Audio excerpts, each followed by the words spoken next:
Welcome to How I Raised It, the podcast that goes behind the scenes with entrepreneurs who've raised capital.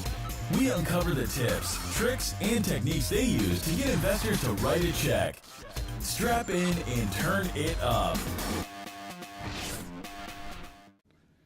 Hi, welcome to another episode of How I Raised It. Today I have Jameson Toole of Fritz coming to us from Boston, a morning Boston. How's your day going today, Jameson? Other than the loss yesterday and a bit of a cold snap, I can't really complain. Sun was out. For anyone who's not listening to this immediately, yesterday the mighty Patriots were dethroned by the upstart Eagles in the Super Bowl. I have to say it was a little bit gratifying as a Denver Broncos fan to see the Patriots get taken out. I went to the University of Michigan as an undergrad, and there was a Michigan defensive player who took out the Michigan offensive player. So I think the university won at the end of the day. That's a good perspective, good attitude. Seeing the bright silver lining, good stuff. Okay, great. Well, thanks for being here today. Let's talk about your business. So, what is Fritz, and why did you start this company? What do you guys do? Sure. So Fritz is a tool for developers to help them put machine learning or artificial intelligence models into their app. Today there's two really big technological trends that are coming together. The first is all of the advances that we're seeing in machine learning and AI, doing things like neural networks for image recognition, voice recognition, that sort of thing. And then all of these real-time user experiences that are powered by them, thanks to the hardware-accelerated AI-specific chips that are going into all of these devices. Now, if you've bought a new iPhone or a new Pixel, they've actually got special chips in them to process just the type of data structures that are behind all of these machine learning algorithms. And what that means is we can actually start taking these neural networks and these models out of the cloud and putting them directly on the devices themselves, where they run a lot faster. It's a lot cheaper for a company because you don't have to run these expensive GPUs in the cloud. And it's a lot more private because you can still get all of the benefits of machine learning into your app, but all of the data stays there. How did you come up with this idea? What were you doing before founding Fritz? Yeah, so my background is all on the data science, machine learning side of things. So as I mentioned, I went to the University of Michigan for undergrad. I did physics and economics there, came to Boston in 2010 to do my PhD at MIT. And there I combined the two where we would ask economic questions about people's behavior within cities and answer them using machine learning models that were really inspired by physics. So I'm an engineer by trade. After I graduated, I worked at a consumer mobile tech company here in Boston, building and running a data science team for a little over a year. And then, I just had an itch and needed to go off and try to found something myself. That's cool. When did you start it? How long have you guys been around? So my co-founder and I started originally about 2 years ago. The first year was spent commercializing some of my PhD work. And that, we did that. It was a lot of fun. But after about a year, we sat down and decided, maybe there's another market that we should go after with higher growth potential. And so really it was last May that, Fritz kind of came into our minds when we started seeing, all of the amazing things that people were building, whether it was, all the features Snapchat was adding around augmented reality or self-driving cars. And then Apple, had a big announcement around a technology they call Core ML, which essentially allows developers to run hardware-accelerated machine learning models directly on any Mac device. So last summer was really the time that we started thinking seriously about these problems, and they were ones that we had solved in the past as developers, and we knew how painful it was, and we thought there would be a better way.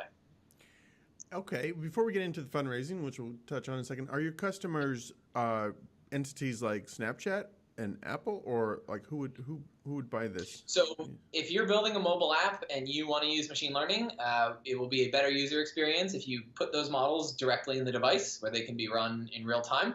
And we have a platform that helps you do that. cool. Great. So when you launched this, you're commercializing some of your PhD work. That's always really interesting. How did you get it off the ground? Did you fund it yourself? Did you do friends and family round? What was that first, Yeah. way? So the first year which we spent was all bootstrapping. So that work that we had done, the customer was very different. It was sort of a different business. We pivoted, so to speak, away from that. But we did have some revenue from that first business, and we used that to bootstrap the second one. And it was really about 6 months or so, I would say, of bootstrapping before we were in a place where we felt comfortable raising. Okay, so how much have you raised total, and in how many rounds?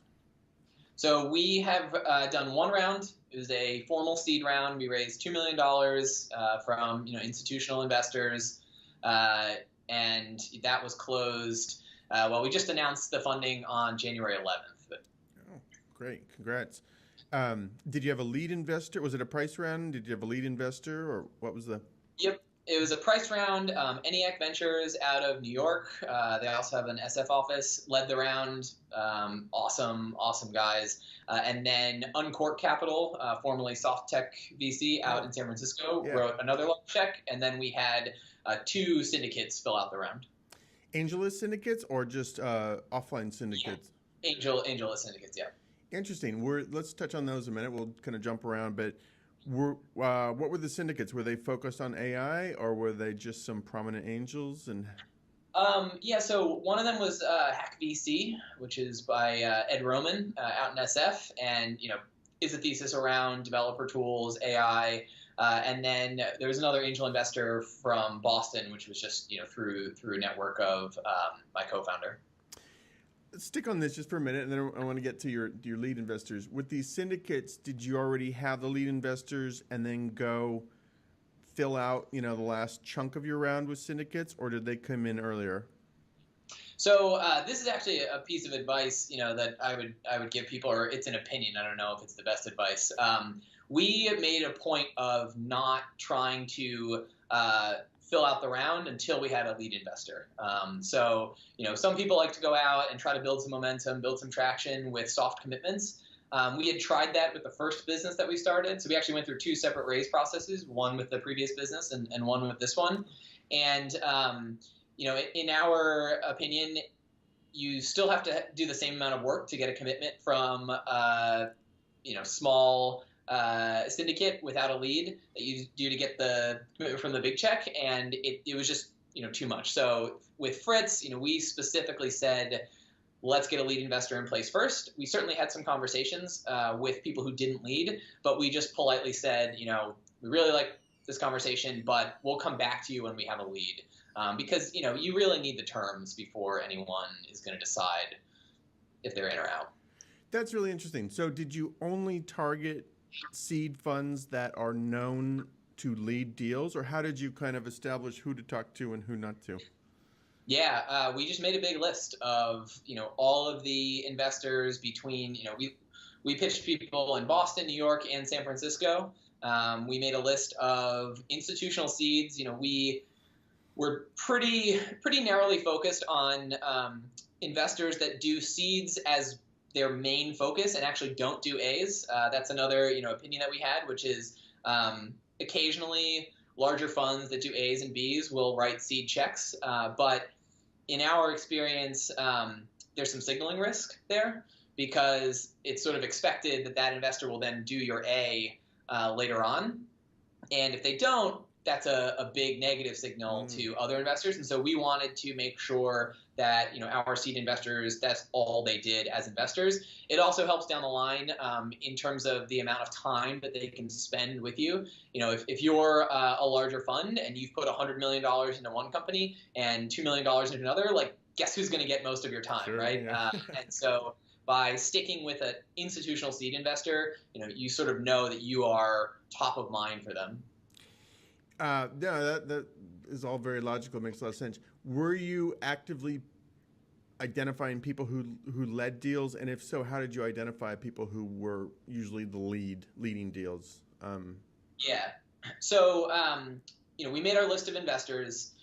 Certainly, there are investors with theses in areas. So in our case, mobile, developer tools, infrastructure, AI, of course. But to be quite honest, a lot of VCs will put theses on their websites, and the truth is they're in the business to make money, and they'll take a good deal if it comes their way. So don't not talk to an investor simply because their website says that they're in a space that you're not in. In most cases, they're looking for a good deal, and they'll talk to you regardless. But so we made this list. We went through each of the firms that we were interested in and found partners by looking at their bios, their backgrounds, the previous deals that they had led according to either Crunchbase or their websites. And then, it was just about finding a warm introduction. Great. How many do you think you talked to over the course? How many firms were in your funnel? A lot. So between the two companies, I haven't actually done the math to split them out. But again, we were raising for one company and then pivoted, raised a few months later. Probably 50, I would say. I mean, it was a good chunk of investors. The second time around, based on our experience, the first time we kind of knew who to target better. So it was fewer companies or fewer firms the second time around, but it was a lot.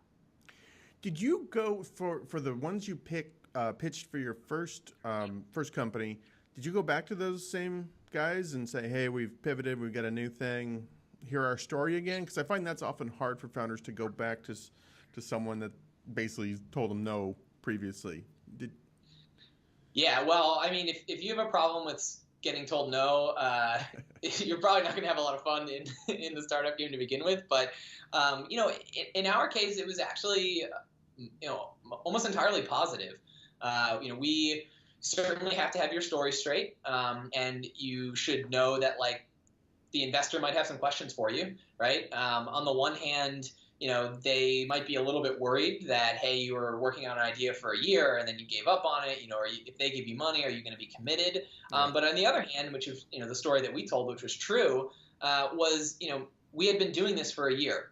And my co-founder and I, had a very frank conversation where we looked at each other and sort of said, okay, we like working with each other. We think that we're a good team. We've already been through the crucible, once. And we're willing to jump back into the flames and, try this again with a different idea. And most of the VCs that we talked to, thought that was great, and we're like, wow, this team is really committed to making something work. And so we didn't have any problem going back to people. How much time was there between pitching the first company and when you kind of came back with 2.0? I would say about 3 months. Okay. Not that long. Yeah. Very interesting. Okay, great. So Eniac is lead and Uncorked is a co-lead or they wrote another large check, yeah. Gotcha. Did you how did you pick Eniac as a lead? I've heard of them. I don't know them too well, but I'm more familiar with ex-Softtek Uncork folks. Yeah. How did you pick them, or was it a competitive process that you ran? And did you have, kind of a competition for the deal, if you don't mind me asking? Yeah. So there's actually a bit of a funny story. Vic Singh is our partner there, and he was actually the first investor we pitched Fritz. Oh. Very first meeting, it was actually a game time decision on the way to the meeting as to whether or not to pitch them the previous business or the new one. And at that point, we had already been thinking about this new idea for a few months, and it was a warm intro through a friend, and we just decided, let's do it. Let's see how this goes. And we had the very first version of this deck, and I'm sure it was a terrible pitch, but at the end of the day, Vic had decided that a while back that he needed to understand, more about the entrepreneur side of the table. And so he had actually started a company. Yeah, and it turned out that company had exactly the problem that we were trying to solve. And so it really just clicked right away with him. And they ended up leading the round after all was said and done. I mean, we still ran a very formal process around that, but, just throughout that entire time, it just became clear that like not only does Eniac have a really, really good reputation, but having an investor that was also a founder and like understands the pain that you're trying to solve, like it just made it really obvious. That's great. Okay, so you get them, you land them in the deal, and then did you go about trying to find I don't know what you call it, another, if you're not calling it a co-lead, another large institutional fund to come in? We syndicated the deal, and in that case, you'll read a lot of blog articles about this, and it's certainly true in my experience, is that all the dynamics flip after, right? Like getting the one yes for the lead is the hardest thing you'll ever go through, and then the rest falls into place, relatively quickly.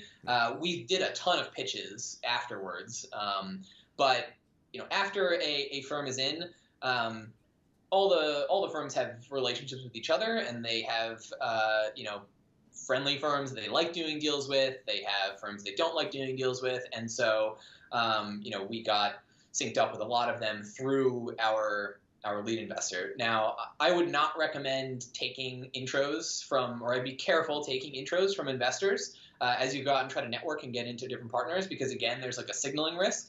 If an investor passes you from their firm to another firm without investing, like that can raise some red flags. You mean if investor makes the intro, but they haven't, not Eniac, some other investor makes an intro that didn't commit? Yeah, exactly. But if that investor that's making the intro is a lead and they're already putting on a big check, that's a very different signal, right? And so the syndicate actually fell into place pretty quickly. I mean, you still have to go through all the meetings and the pitches, but it's a very different conversation. It moves a lot faster after that initial yes is there. Yeah, no, that's great. Did you ever kind of a riff on that signaling risk? Were you ever worried that Eniac would make an introduction to another firm, you go pitch that firm, they pass, and somehow that would signal back to Eniac? Was there any of that kind of risk? No, I mean, I'll give Eniac all the credit here. They have a lot of conviction, and when they make a decision, they're in. And we've seen that like multiple times in even just a few months that we've worked with them, and so I never felt worried about that. That's great. Let's see here, and then so getting these syndicates, did the syndicates pick up just the last 30% of the round, the Angel syndicate, or more than that? Like how much? This is a question a lot of people have. Like how much can you really lean on syndicates to raise?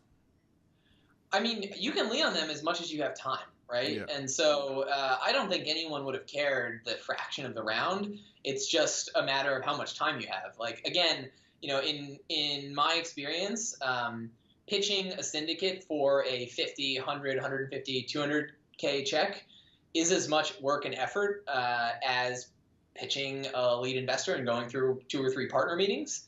Maybe the boardroom's a little bit bigger and it feels a little bit scarier, but in terms of actual like hours, it's about the same time. And so, I think it's totally reasonable for people to, do an entire round full of smaller checks. It's just now you've got to manage all of those investors and manage all of those meetings, and scheduling is really difficult. But I don't think the actual check sizes really matter. Okay. Bit of a tangent. When you got Eniac as lead, what kind of metrics did the company have? It sounds like you were almost conceptual, correct? Pitch deck and a neat idea, or were you? We had a prototype. We had working technology, and we also had a team. So we had already identified a team of 3 other engineers that we had worked with in the past. I mean, they were ready to go, just sort of waiting till we could pay them. And so, I think the fact that really strong founding team, along with an engineering team that was just ready to hit the ground running immediately with a working prototype was enough to put it over the edge. Obviously, though, if you're a founder, wait as long as you possibly can in terms of traction. I mean, if things are working correctly, your company gets more and more valuable every single day. In our case, though, we had been bootstrapping for long enough, and we sort of saw where the market was headed, and we really wanted to get out in front of it. Yeah, that's great. This is a common question. Like, how do you raise money if you don't have revenue, or if you're pre-product? And I think you've answered a lot of that already. Was this team they weren't actually on board, but they were kind of conditionally on board. Once you raise money, they would come on. Is that a true statement? And was it a contractual thing where you actually could go to investors and say, these guys have committed, it's, or is it more, they said they'll come in when we have money? It was more of the latter, but in a few cases we had been paying them as contractors to help build out the prototype. So there was some evidence there that things were fine. And also, my co-founder, he's been building and running engineering teams in Boston for over a decade at this point, and it's pretty clear that he can hire a team and I can do a bunch of deep learning stuff. That part kind of came through with our resumes. So you've done something pretty remarkable, raised money for a very early, prototype stage business. How much of it do you think was the market you're in, which is a pretty hot space, at least has been for the past several months? Do you think some of these investors were? Yeah. I definitely think, it's a hot market. I happen to believe in all these technology trends. I mean, if you look at what's happening today, you've got 39 million, according to the last poll estimate I've seen, smart speakers out in people's living rooms right now. Those are running neural networks on a little chip to hear, listen for words like Google, Alexa, whatnot. This stuff is already sort of deployed in mass, by companies that could make an investment and hire 2,000 PhDs. Large companies like Snapchat have purchased this tech for hundreds of millions of dollars. And Apple had taken all of this money to develop the A11 processor, which has a special neural engine in it just for processing neural networks. They had done the effort of adding CoreML to their, developer kit. And so the writing was sort of on the wall in terms of other large companies that already staked a lot on this trend actually coming to fruition. And so I think that was enough for investors to look at and say, this market's definitely going to be there. People have already spent all of this money on it, and it's just a matter of getting there first. Cool. No, that's good. It's funny, though, how I've been around just the venture world a while, and it's funny how VCs relabel themselves, rebrand themselves. They're suddenly, AI venture firm or machine learning or whatever the kind of hot thing of the day is. It's amazing how quickly the chameleon changes their color sometimes. That's the nature of the game. We have a .ai domain name, and I'm interested to see what the next one will be. Is .io before .ly? We'll see. Right. Yeah, that's good. Good stuff. Let's see here. Any tricky parts hardest parts about raising capital? Anything get a little unnerving in the negotiations or diligence process, or what was the hardest part about raising that round? The hardest part is getting a yes, getting the lead in place. Diligence in our case was fairly straightforward. Eniac is a nice reputable firm, and the terms were clean. No one's trying to pull anything over anybody else. It was a very fair, respectful negotiation. That stuff was easy in the context of getting the first yes. And I think to get there, there's a lot of work that needs to go into running the process and really honing your story. I mean, we went through we labeled all of them. So I think we were up to version 14 or 15 of our pitch deck for each of the companies that we tried to raise for. I mean, you need to be going into every meeting. It was great to go in the co-founder. He would write down all the questions we got. We would debrief afterwards and change the deck every time and make a new version of that. And as an entrepreneur, you need to be doing that constantly, and it takes a ton of work. And then, the last thing on that, the story that you're really trying to craft is, I forget who said this, but, there's a story you tell your investors, the story you tell your employees, and the story you tell your customers. And it's not about lying to anyone. It's just about sort of understanding what they need and what they're looking for. And, I thought that I understood all of the incentives involved with with venture capital and power law returns and all that stuff. But it wasn't until I was, really in it and sort of trying to convince investors to say yes that I fully understood exactly what that means and started to understand why they would make a decision in the way that they would, or why they would ask a question and how I should answer those things. And so I think, I would encourage founders to really try to understand the VC's business and use that to present your business in the best possible light to them. Yeah, that's good. That's good advice. Well, I will say I have you beat though. When I raised our seed round, I was on version number 42 of our pitch deck by the end of it. But yeah, I totally agree with that advice of just constantly improving your story, and you get a lot of high velocity feedback when you're pitching and just incorporating that. That's great. Did you get just out of curiosity, because we raised money from a New York VC and we got the East Coast term sheet, which is a long term sheet. Did you get a West Coast or East Coast term sheet from? I think it was a West Coast term sheet. Good for you. Yeah. It was a pretty straightforward process. Yeah. Oh, have good lawyers though. I mean, they're not cheap, but you'll be glad you did. Yeah, very good. This is great. Any thoughts on general, capital strategy for the future? I don't know if you have competitors in the space that have raised money. Do you anticipate having to raise a lot of funding, or will you keep this as lean and mean as possible, or have you maybe not even crossed that thought process? So we raised our round to get us through 12 to 18 months, and that's what we're working through right now. So we're right at the beginning of that.